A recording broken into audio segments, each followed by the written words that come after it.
Et aujourd'hui, notre invité est détenteur d'un record en France, puisqu'1 300 000 personnes l'ont vu se battre contre Gotaga sur le Grand Prix Explorer 2 de Squeezie. Et il a résumé son expérience au volant d'une voiture de course en 2 phrases. Donc la première fois, c'est un tour de « qu'est-ce que j'ai entre les mains, je peux pas faire ça ». Deuxième tour, c'est « ok, le kiff ». Voilà. Ok le kiff. Ok, le kiff. Ok le Alors kiff. oui. Alors oui, il a kiffé, mais on l'a entendu hein, avec son poteau Mr V, il y a un truc aussi qu'il sait faire et qu'il adore faire, c'est chanter. Et c'est pas que pour les LOL, il sort un album aujourd'hui qui s'appelle Passionnément. Alors Théo Juice va-t-il tout péter autant en streaming que sur Twitch? On va en discuter avec lui. Salut Théo. Salut, merci pour cet accueil incroyable. Comment ça va Théo Juice? Ça va très bien et vous? Bah écoute, oui, ça fait plaisir de te recevoir une deuxième fois. Très plaisir de revenir. Bah oui, alors, après avoir été créateur de contenu, rappeur, tu es donc devenu un crooner groovy sexy cool. Exactement. Comme on l'a dit, tu nous avais parlé de ton premier single en juin, ça s'appelait Le Plan. Je vais t'expliquer le plan, ne pas bouger de là, tout le week-end dans le lit, on va jouer dans les draps. Et maintenant, c'est le premier single d'un album, tu l'as dit Laurence, qui sort aujourd'hui. Raconte-nous comment est né cet album Passionnément. Il est né avec beaucoup de passion. C'est ça que j'ai envie de te dire. Non, il est né très sérieusement en janvier, on va dire, un petit peu avant. J'avais déjà cette idée à partir de décembre 2022, on va dire. J'avais déjà cette idée et de faire un projet qui est inspiré des vibes disco, années 70, un peu groovy, etc. Et donc c'est en parlant avec le beatmaker, le producteur Tigri qui a composé les 3/4 du projet avec moi, que on s'est dit vas-y let's go, on essaye de faire ça. Ça nous fait kiffer. On va pas calculer ce qui se fait, ce qui est dans la tendance, etc. Viens, on fait un truc qui nous fait kiffer. On kiffait tous les deux ce style musical à ce moment-là et même depuis toujours. Donc on y allait quoi. On y allait et puis ça s'est fait assez naturellement et assez rapidement au final pendant un petit séminaire qu'on a fait en février. Et dans les projets précédents, parce qu'on rappelle que tu as plusieurs projets précédents, les projets multifruits, et puis le précédent m'échappe. Pas de fleurs sans pluie. Pas de fleurs sans pluie. Tu disais que tu explorais plein de styles. Alors est-ce que maintenant, ça y est, désormais, tu as décidé, tu as envie de devenir Barry White? Non. N'en déplaise à certains, je ferai toujours un peu, je pense, tout et n'importe quoi. Maintenant, c'est vrai que là, ça fait quelques années, je crois que j'ai un petit bug de micro. Ouais, je trouve que le son, il a un peu... Est-ce qu'on a un problème de micro? Basile, qui est à la réalisation de cette émission. Qu'est-ce qu'on fait? Ouais, est-ce que tu peux changer de place peut-être? Oui, bien sûr. Est-ce que tu peux changer de place? Alors là, on vous le dit là. Je me déplace, je vais procéder aussi au déplacement. Procédons, nous sommes toujours dans Réseau avec Théo Juice. Évidemment, il était en train de nous expliquer qu'il allait peut-être pas forcément devenir le nouveau Barry White. Et bonjour à tous, c'est Théo Juice. Bienvenue dans Réseau. Bienvenue dans Réseau. Incroyable. Voilà. Ça marche beaucoup mieux. Ah bah oui, ça marche mieux, on t'entend. En plus, je te vois mieux maintenant, t'es en face de moi directement, on est mieux. Parfait. Non Exactement. Alors, Okay, tu disais, tu vas pas forcément devenir Barry White, mais quand même. Mais quand même, un petit peu envie de le devenir. Non, en vrai, je me ferme rien, je me ferme jamais aucune porte. Maintenant, c'est vrai qu'en ce moment, c'est le type de... Ça recommence. Oui, j'ai l'impression que ça recommence. Ah bah alors, on a un problème encore? Attendez, excusez-nous hein. Tu sais ce qu'on va faire Théo? J'ai l'impression que mon micro il est excellent, donc on va switcher. Tu vas venir à ma place. Allez, et moi je viens à ta place. Toutes les tables. Cela dit, ça le fait plus. Ah, c'est bon? C'est bon, vas-y. Je crois que c'est bon. Ok. Donc je disais, je sais plus ce que je disais. En fait, tu sais quoi? Je pense que ma question était chiante. Je pense que ma question était chiante. Juste, tu disais que tu allais quand même continuer dans cette vibe-là. Je vais continuer dans cette vibe-là. Mais si, par exemple, l'année prochaine, j'ai envie de sortir un album de boom bap, parce que ça me plaît, je le ferai. D'accord, tu t'interdis. C'est ça aussi passionnément, tu vois. Ouais. Je fais ce qui me plaît, je fais ce qui me passionne. Donc je m'interdis rien parce que je kiffe beaucoup de genres musicaux. Alors tu as travaillé avec Tigri et il y a un autre aussi producteur qui produit quelques autres sons du projet. Mais c'est un album que vous avez fait comme ça en petit comité. Pourtant tu es le pote de Mr V, tu connais plein d'artistes, zéro feat dans l'album. Pourquoi ne pas avoir essayé de ramener des gens pour... Parce que c'est un délire assez particulier là quand même, dans lequel je voulais vraiment m'installer moi... premièrement dans ce nouveau créneau, on va dire, entre gros guillemets. Et donc, j'avais pas spécialement envie de ramener de feat, je voulais vraiment que ça soit ma couleur sur tout le projet. Il y avait un feat qui était prévu avec une artiste qui s'appelle Amaru, qu'on n'a pas eu le temps de rec, et qui devait juste faire des voix sur un refrain. Ça s'est pas fait, mais je voulais pas. Je me suis longtemps posé la question de qui je pourrais ramener en feat là-dessus. J'ai eu des noms en tête, mais je me suis dit peut-être pour le prochain plutôt. Ok, c'est quelque part, c'est ton bébé. Tu avais vraiment envie de montrer ce que toi, Voilà, seul, exactement. tu étais capable de faire avec, dans ta petite bulle avec les beatmakers que tu avais choisis. Et... Exactement. Justement, Théo, tu as choisi de parler. Enfin, ton album, il s'appelle Passionnément. Oui. Il parle beaucoup d'amour et Totalement. de désir. Dans le titre, par exemple, Let Me Love You ou bien encore Mhm. Noir Merveilleux. Mhm. Et tu as aussi Choisir. Oui, Choisir tout aussi à où fait. t'en parles. Là, c'est un petit peu plus triste du coup. Mais Totalement. t'as bien C'est un été. petit peu toxique d'en choisir. Ouais, même, je dirais. carrément mot est toxique, lâché. ouais, je dirais. Le Carrément. mot est lâché. On pourrait On est- dire qu'il s'agit d'un ex bien toxique. Absolument. Mais ouais, justement, t'as bien été inspiré pour écrire tous ces morceaux Ouais. par quelqu'un ou plusieurs personnes. Alors, c'est qui cette fille, Théo? Qui est Madame Juice? Qui est Madame Juice? On veut savoir. Non, il y a plein de. Ça Il y a peut plein de être un- Madame Juice.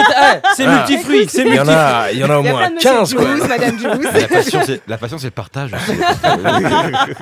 Non, mais c'est inspiré de plein d'histoires différentes en fait, si tu veux. Ça s'arrête pas à un moment de ma vie, à une personne. Mhm. Il y a des choses positives qui s'inspirent de ma situation actuelle. Il y a des choses négatives qui s'inspirent d'autres situations de avant. Il y a même parfois des trucs que j'écris où je me mets à la place de certaines personnes, de trucs que j'ai entendus, etc., d'histoires qui m'ont touché, mais qui sont pas forcément les miennes. Mhm.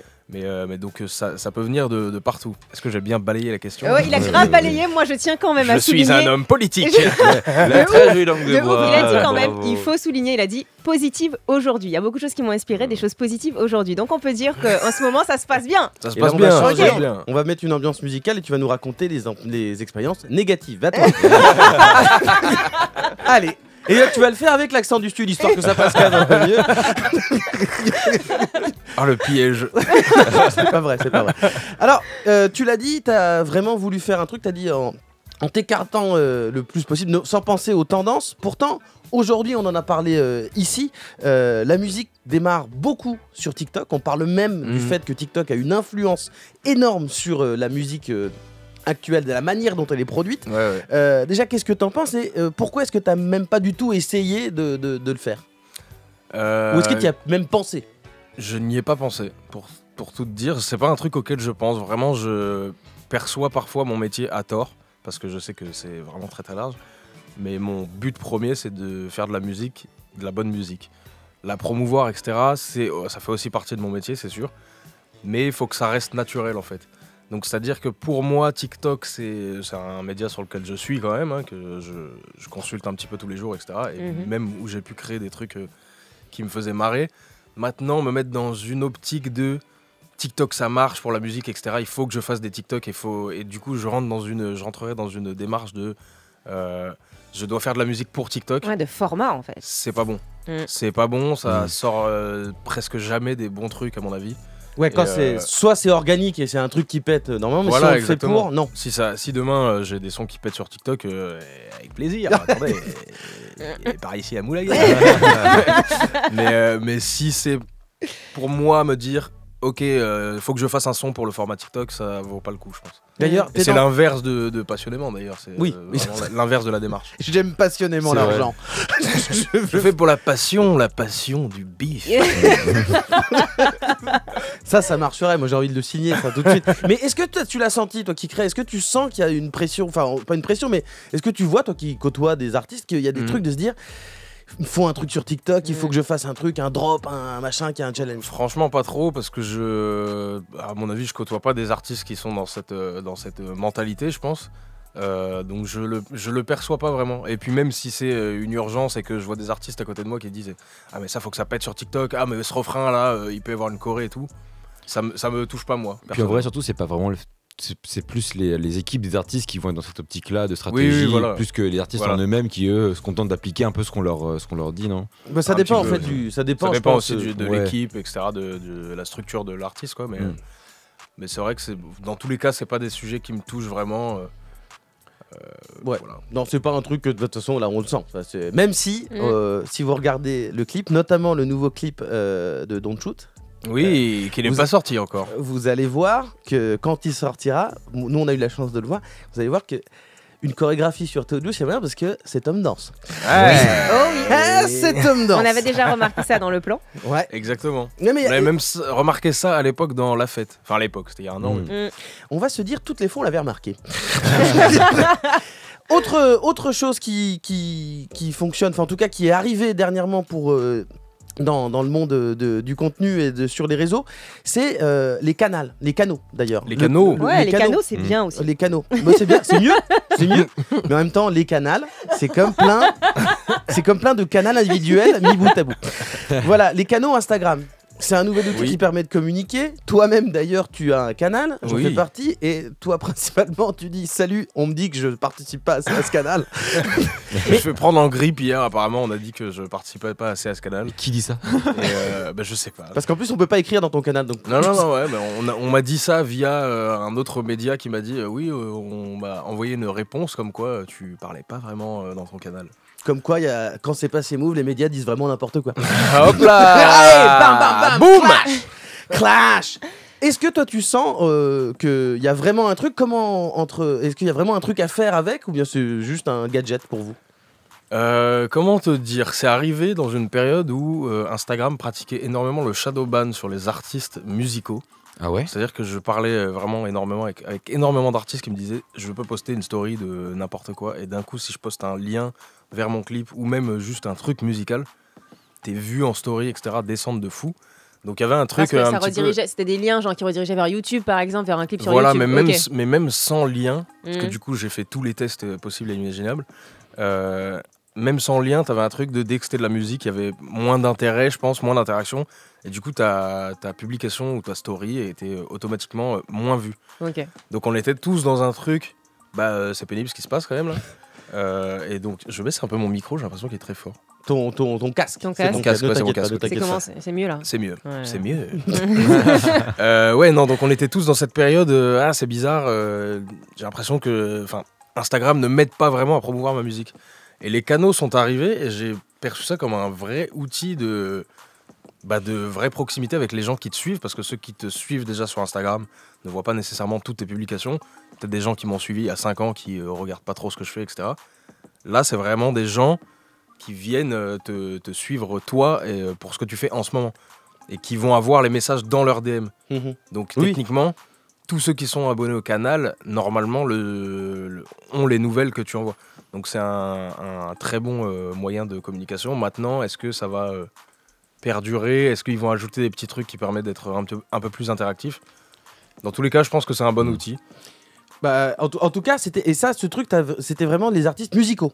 C'était tous les gens qui faisaient du contenu autour de la musique. Après, tu l'as remarqué. Je l'ai remarqué là-dedans parce que moi je suis là-dedans. Après, peut-être que à tous les. Oui. Alors les gens Bonjour. cuisinent. Salut les cuisinos. Bonjour. Vous avez un problème aussi de Rich?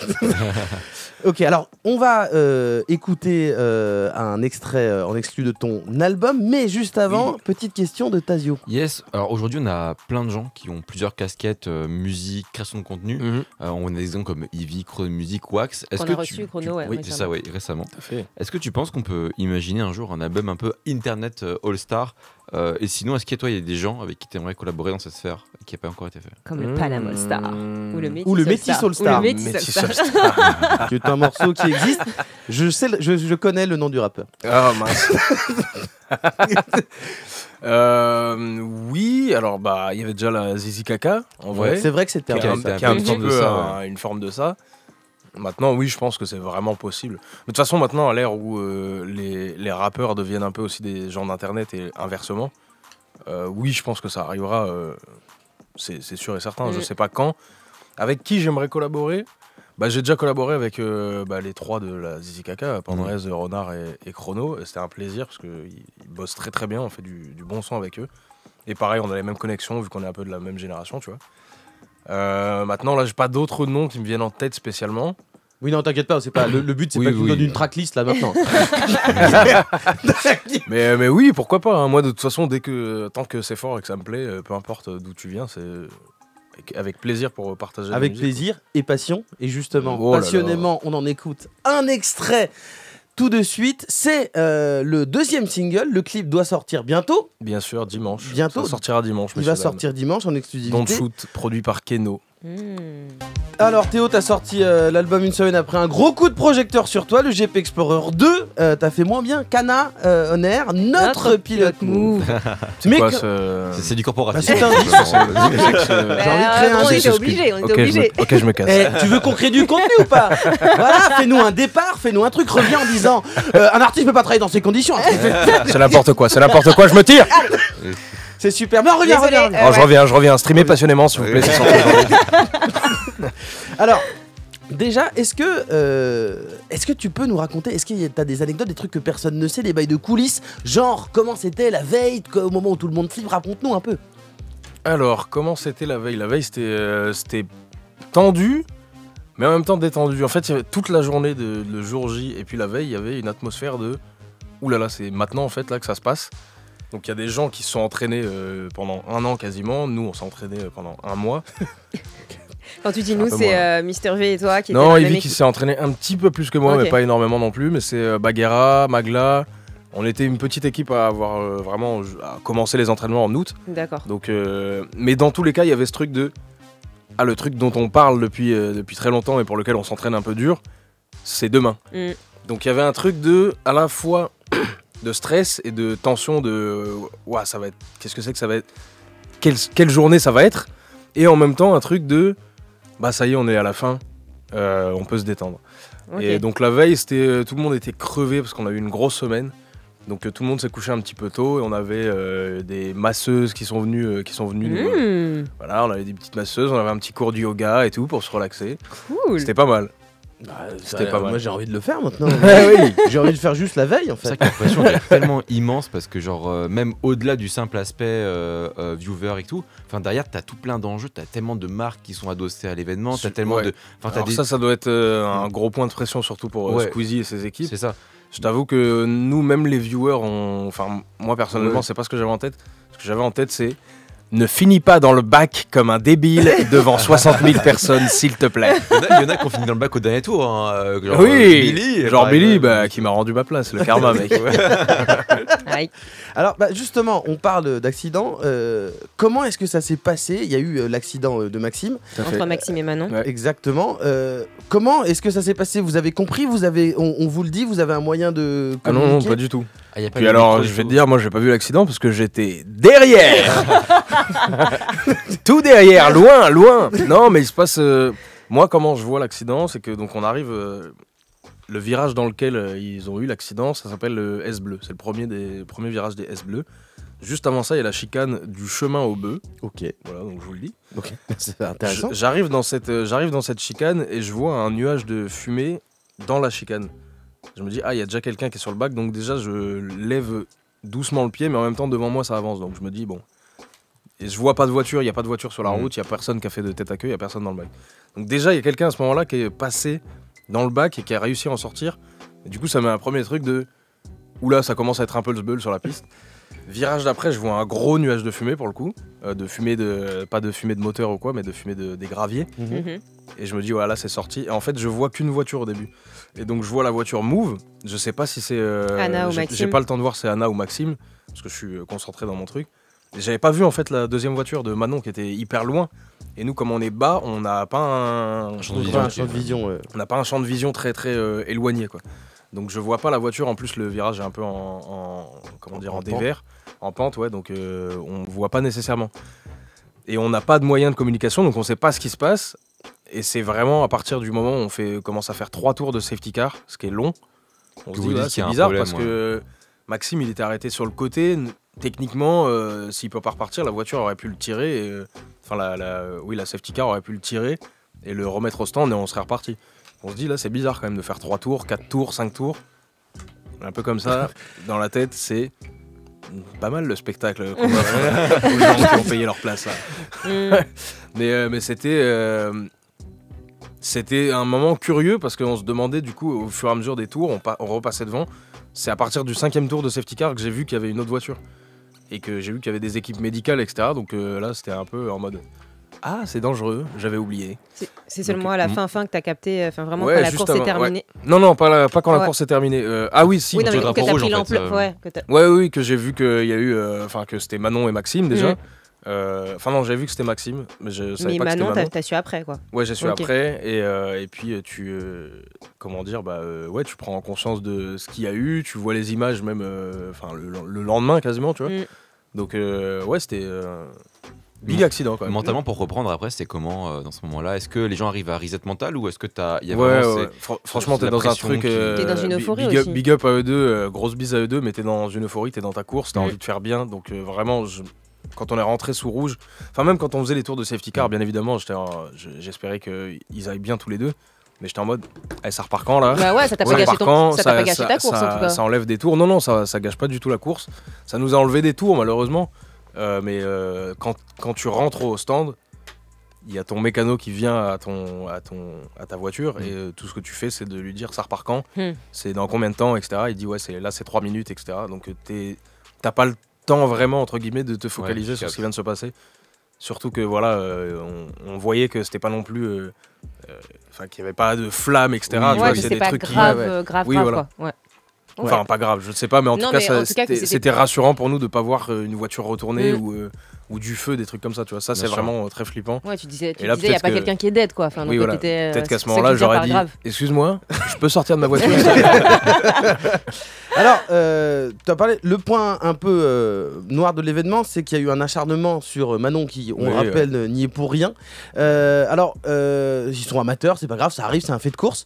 Ça arrive Euh, même chez les professionnels. Exactement. Mhm. Et puis d'ailleurs, je Exact- vois pas pourquoi tu dis qu'on est amateur, parce que je suis pilote professionnel. Ouais. C'est vrai. Enfin bref, vas-y, Exactement. tu peux Maintenant, continuer. Viens, toi et moi, on s'affronte, on verra. Est-ce que Tu vas voir, ok, on va voir, ok, si ok. t'es un pilote professionnel. J'aime beaucoup ce qui est en train de se passer. quoi. Faut qu'on organise C'est ça. rajouté dans le bif comme ça, Là, là. on est Directement. Alors, je sais que il y a. Bon, j'imagine que vous étiez dans votre course. Kameto et Dwagby, qui étaient aux commentaires, ont tout de suite demandé aux viewers de pas dire n'importe quoi dans le chat sur Manon, et ça n'a pas suffi malheureusement. Entre vous, après la course, est-ce que vous avez eu conscience de ça? J'imagine peut-être pas forcément pendant la course, mais est-ce que vous avez eu conscience de ce qui se passait sur le coup et et si oui, vous avez réagi comment? Non, tu veux dire de ce qui se De passait ce sur qui les se passait réseaux, sur tout les ça réseaux autour Franchement de... non, on n'avait pas idée, tu sais, après la course on était un peu tous en mode célébration, on avait pensé pour Manon bien sûr qui était la seule je crois qui est allée au centre médical ou un truc comme ça, Bah oui. ou à l'hôpital même en fait je crois. Ouais. Et donc on essayait de savoir comment elle allait, etc., si tout allait bien. Après on n'avait pas conscience de ce truc, c'est-à-dire que mon téléphone je l'ai pas touché de la journée quasiment, tu vois. Donc on Ah bah ça était- c'est cool parce qu'il y avait tellement de téléphones que Oui. on se dit ouais, Ouais, autant ouais, qu'on non, dépose je l'ai- le sien, tu vois. Ouais, voilà, non, je l'ai pas touché, on n'avait pas le temps déjà, et puis même après l'événement, j'étais pas trop sur mon téléphone, j'étais avec mes proches qui sont venus me voir, etc. Ah, c'est cool.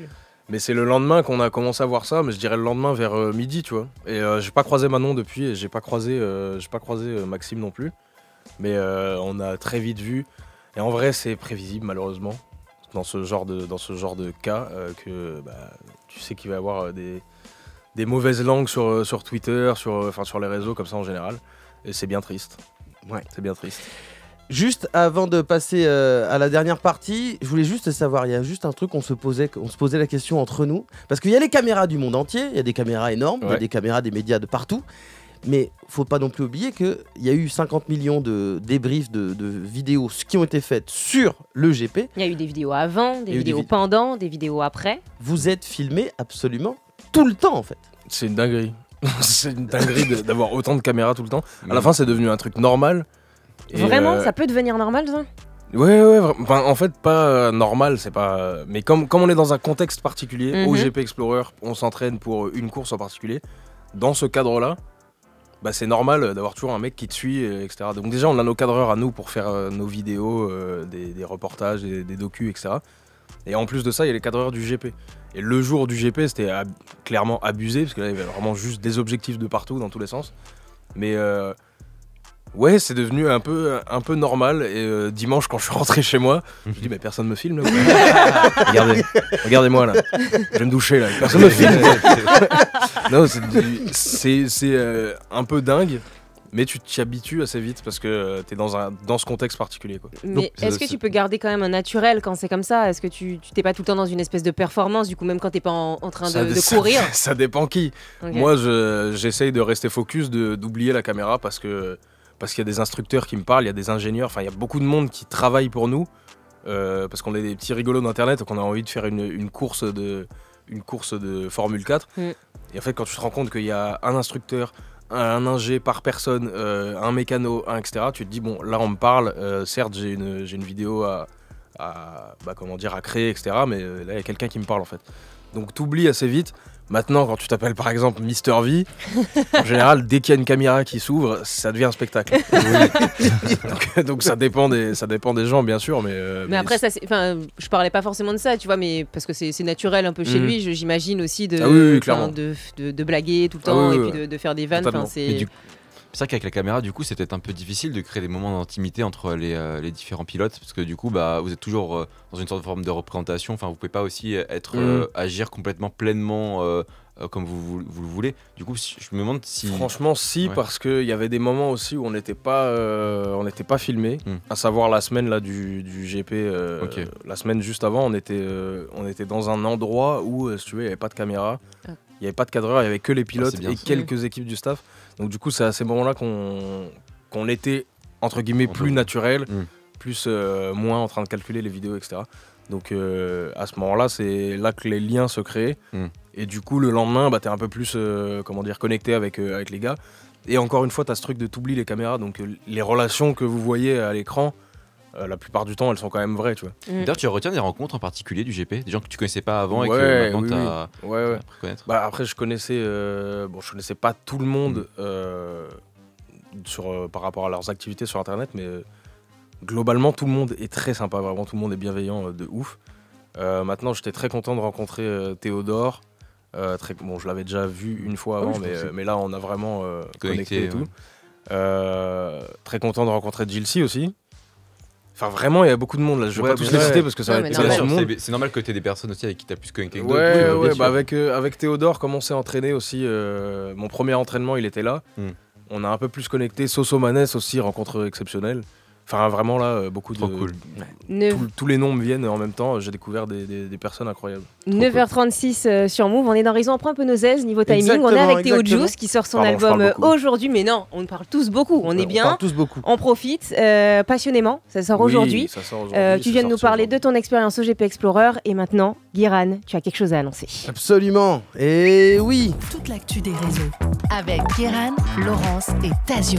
Du lundi au vendredi. Oui, parce que maintenant, c'est l'heure du radar de Tazio. Et oui, il a repéré des trucs sur les réseaux, il a envie d'avoir ton avis. J'ai sélectionné quelques petits contenus à te soumettre qui m'ont inspiré des questions à te poser. On va commencer avec un premier extrait qui nous vient d'un son de Seb. Les blogueurs sont des gens ridicules, ils croient en leur mode de vie nul. Tu n'influences que ton nombril, le nombre de follow veut rien dire. Alors la musique elle évolue avec son temps, c'est donc normal de voir arriver des thématiques liées à la vie sur les réseaux sociaux dans des textes, mais je voulais te demander à quel point toi, Internet, avait eu un impact sur ta propre vision artistique. Alors là, je pense pas grand chose. Enfin, dans quel sens tu veux dire? Dans le sens où à quel point en fait tu as réussi à injecter de ta vie sur les réseaux, sur Internet, à quel point ça a pu influencer en fait l'écriture de tes sons ou même simplement la façon de créer en fait un de tes sons. Pas énorme. Ça a dû. Je pense que si tu cherches, tu peux trouver 2-3 punchlines sur ce sujet. Mais en soi, non, pas vraiment. Tu vois, je parle beaucoup d'amour. Je parle beaucoup de flex de manière générale, des trucs un peu légers, etc. Et c'est pas forcément la vie d'Internet qui me fait écrire sur ces sujets-là, tu vois. Je pose cette question parce que par rapport au fait que t'es quelqu'un de présent sur les réseaux, tu vois, genre voir à peu près, vu que t'es présent sur les réseaux, tu vois, c'est intéressant de savoir à peu près ta vision. Ça va plutôt avoir un impact sur la façon dont tu vas communiquer sur ton album, mais pas forcément sur tes textes à toi, perso, quoi. Exactement. Non, ma vie reste majoritairement celle en dehors des réseaux. Les réseaux sont un moyen de communication encore pour moi, tu vois. Et puis ta vie, ça reste une ferme, enfin on ne sait pas, mais je veux dire. Voilà, moi si tu veux, j'élève mes poules dans le nord de l'Ardèche. Et puis je suis très content comme ça. Non, mais je te lis. On va passer à un second contenu et plus précisément un mème dont tu fais partie. T'es arabe? Non. Est-ce que t'es arabe? Bah non. Tu vas me répondre oui? Est-ce que t'es arabe? Non, je te dis que non. Mais putain, réponds-moi! Est-ce que t'es arabe? Alors, arrêtez de m'envoyer ce mème C'est ça, justement. Justement, je vais en parler parce qu'en fait, c'est une vidéo qui a été faite avec Yvick pour illustrer des messages qu'il recevait. Et d'ailleurs, c'est devenu un mème régulièrement utilisé pour se moquer des racistes. Je l'ai vu beaucoup passer comme ça sur Twitter. Carrément. Donc c'est très positif.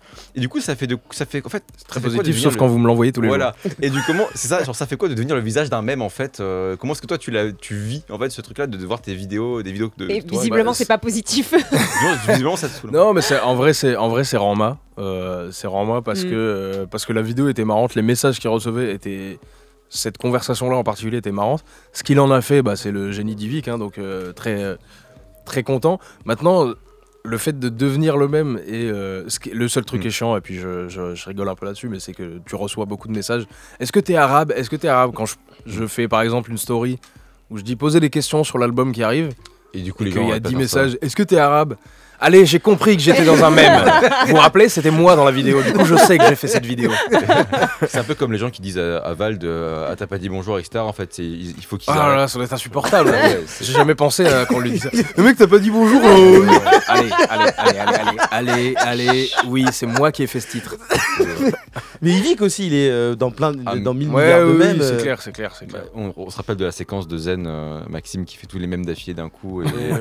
Qui non, mais après, c'est quelque chose de très positif et de très gratifiant, surtout quand tu dis, comme tu l'as dit, ça devient un truc qui est utilisé contre les racistes, donc ça me fait le plus grand plaisir. Parce que pour un peu de contexte, c'est vrai que du coup maintenant, souvent quand il y a des polémiques, etc., et on parle des origines des personnes, en fait quand dans les émissions, souvent télé, il y a des gens qui font un peu des sous-entendus, les gens utilisent en fait ce même-là pour faire comprendre, on a compris ton sous-entendu mec, et tu veux savoir si la personne elle est arabe parce que tu veux pouvoir je suis ravi d'être utilisé pour ça.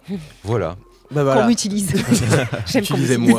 Utilisez Théo, mais pas tous les jours. Pas dans mes DM, quoi. On aurait pu continuer encore pendant 5 ou 6 heures. J'avais envie d'en parler pendant 5 ou 6 heures, mais évidemment, on remercie Théo d'être venu. Merci à vous. Merci beaucoup, Théo. C'est la fin de cette émission. On se retrouve lundi. Lundi, évidemment. On sera là, évidemment. Théo. Allez streamer passionnément. Allez streamer passionnément, s'il vous plaît, je vous en supplie. Et restez connectés sur mes réseaux, il y a des petites annonces qui arrivent bientôt. Hop là. Et en plus, tu parleras encore plus longuement de ton album et comment tu l'as conçu, comment tu as kiffé le faire dans Bang Bang, l'émission de Muxa et Olivia lundi.